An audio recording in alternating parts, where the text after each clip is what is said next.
Hello everyone and welcome back to the channel once again, and for today's video I'm going to share my second team that I've used up in the Retro Cup for season 17, which have got so many move changes over here, and one of them is going to be the Oranguru.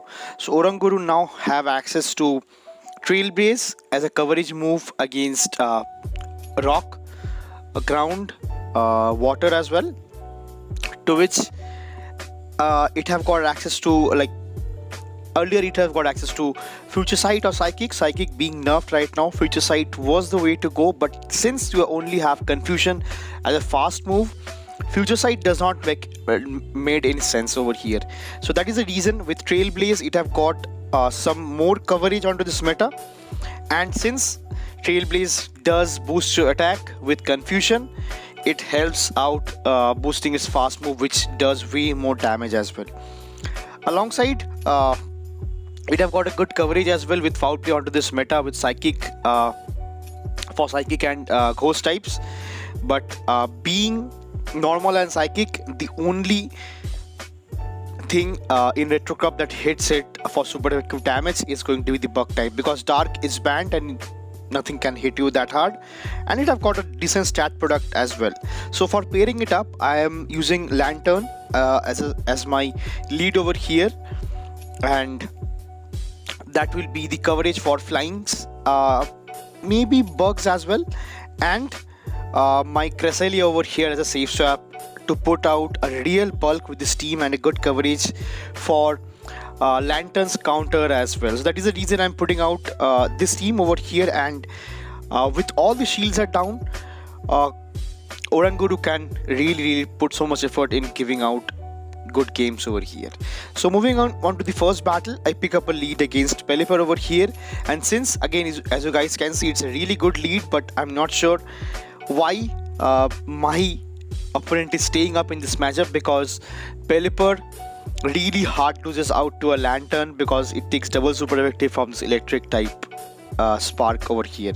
So they went for a Hurricane, and now they comes back with, I believe it's going to be a Trevenant. I suppose, yeah, it's going to be a Trevenant, to which now I'll be safe swapping now into my Oranguru over here, to which they counter swaps into their own Ice Fang Alligator, which I believe is not a good answer for my Oranguru over here. And let's see what they have access to. Might be this is going to be a Hydro Cannon, and since I have got my first shield with the Trailblaze, as you guys can see, I can easily go for a farm down with the Confusion over here, and they cannot even reach to the next move in this case.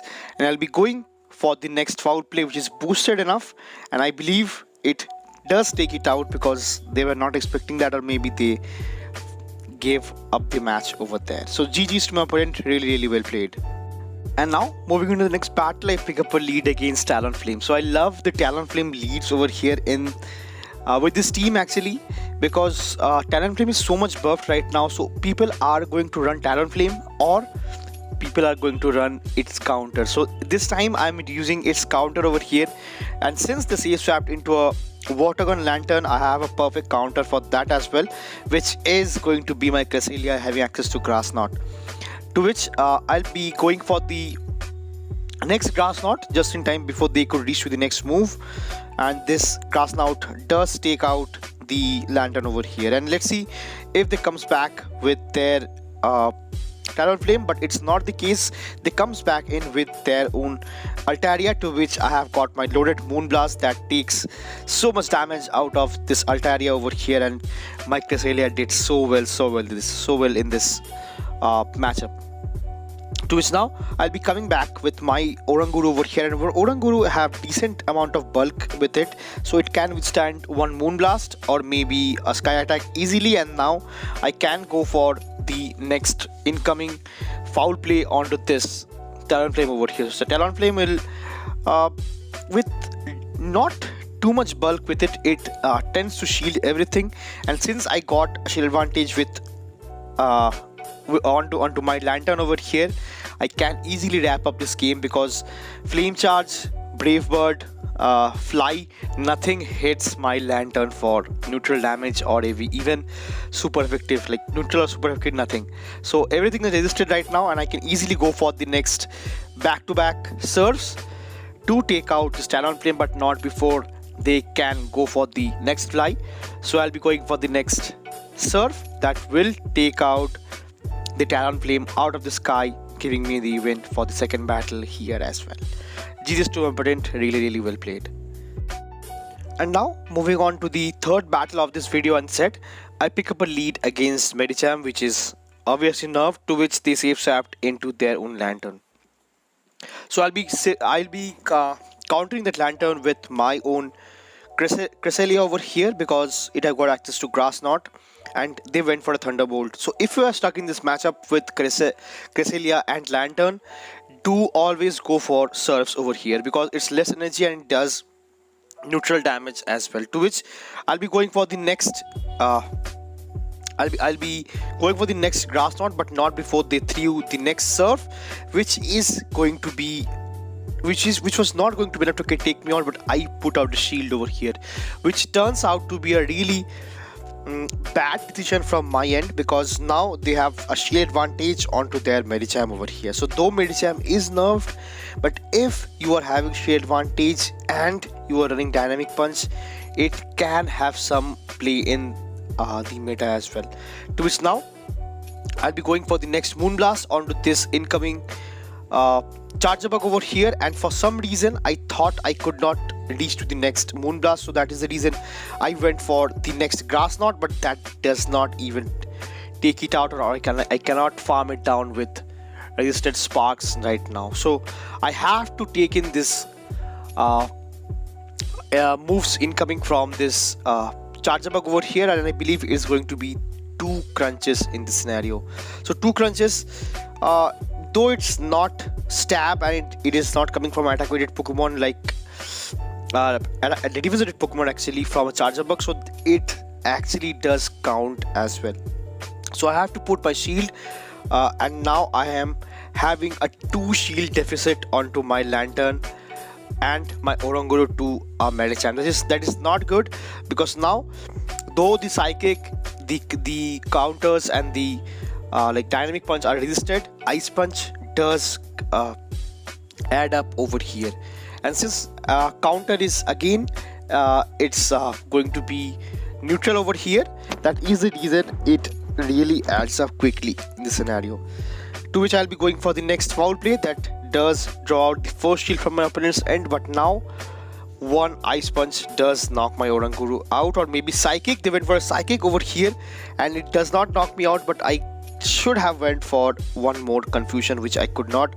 And now from this kind of range I tried to farm it down, which I again could not with my Lanturn, and they went for the next Ice Punch that takes out my Lanturn and gives the win for my opponent over here to a really tough and crucial game. Moving into the next matchup, I pick up a lead against Pelipper and they safe swaps into a Clodsire over here, which is kind of good, but I have good answer to Clodsire as well. I can let the first move, which is going to be the Earthquake, it does a decent amount of chunk as well, but as you guys can see, this Confusion really do add up quickly. So I'll be boosting up that Confusion with Trailblaze, and I do get the shield, which is huge because now I can double shield up and I can easily go for a farm down over here. And since Clodsire is on the bulkier side of the meta, it does gives me so much energy as well. So yeah, they will be reaching to the next Stone Edge over here. Yeah, it does. I do shield twice and I can easily go for the next I believe Trailblaze to boost up my attack to whichever they are coming back in with. So they went for they came back with their Pelipper once again, so I'll be going for the next Trailblaze that hits it quite hard, and now I can easily go for the next foul play, but they did a CMP type because they don't want to invest their final shield. To which now I can easily come back with my Lanturn, and now in the back line they have got a Trevenant in the back, which is going to be very much troublesome for me because my Oranguru, that is the counter to a Trevenant, is out of the game, so I have to play it out somehow. So I tried catching a move onto my Cresselia over here, which was going to be a seed bomb, which I could not, and now they will be going for the next shadow ball that does so much damage to a Cress over here. But Cress, being so much bulky, will be taking the damage, and I'll be going for the next Moonblast that gets the shield and drops the attack as well, which is huge because now the seed bomb does less damage and I can survive those as well. And now I'll be going for the next Thunderbolt over here. Thunderbolt does not knock it out, but it puts quite low, or maybe yeah, it does knock it out. So that's how strong Lanturn is right now. It does not even care about a Trevenant in the backline over here. To which now I'll be sparking the rest of the Pelipper down and getting the win for the second last battle over here. Picking out the next lead of Cradily, I thought of catching the move onto the Cresselia, which I do perfectly, and that's going to be a Grass Knot. To which now I'll be building up to a potential Moonblast, and I was quite sure that they will be trying to catch the move, which they did, but I hold on to the energy and I'll be going for the next Moonblast because they are coming back in with their own Dragonite over here. So Dragonite will not appreciate this incoming Moonblast, which is non-stab as well, but it does not care because how glassy Dragonite is right in the Great League meta. To which now I have got myself into a shield and switch advantage, and now I can even reach to the next Grass Knot that does reset damage to this incoming Kanto Grimer over here, and now I can realign very safely over here. So Kanto Grimer have access to Mud Bomb, which does a decent amount of chunk onto this bulky Lanturn as well, but since I have access to Surf, so I'll be going for that, and now I'll be going for a hard farm down onto this Grimer over here. But they reach a last second Mud Bomb that does take me out, and I'm happy for that. But now I have my Oranguru with 2 shield advantage right now. So this is the situation that I was talking about. Oranguru with 2 shield advantage, like maybe a shield advantage onto a closing situation. It's very advantageous for me because I can let one move and then I can boost up my attack with Trailblaze. But this time, since they are having access to only 1 shield, so I'll be doubling up onto this Foul Plays over here, and I have to watch out for a catch in this scenario. And since I was paying attention to the switch clock, so it was not up for them as well. So I'll be going for the next Foul Play that does take out the Cradily, and 1 confusion does take out the Grimer over here as well, giving the win for the final battle of the video and the set. So with this team I went on a 22-3 run for the 3rd day of the season, which is huge because it performed really well, because I did counter so many Lanturns with Cresselia and Oranguru, and I did counter so much Talonflames with Lanturn as well. So if you're trying out this team, do let me know how it is working out for you, and that will be all for this video. See you again in the next one. Till then, peace.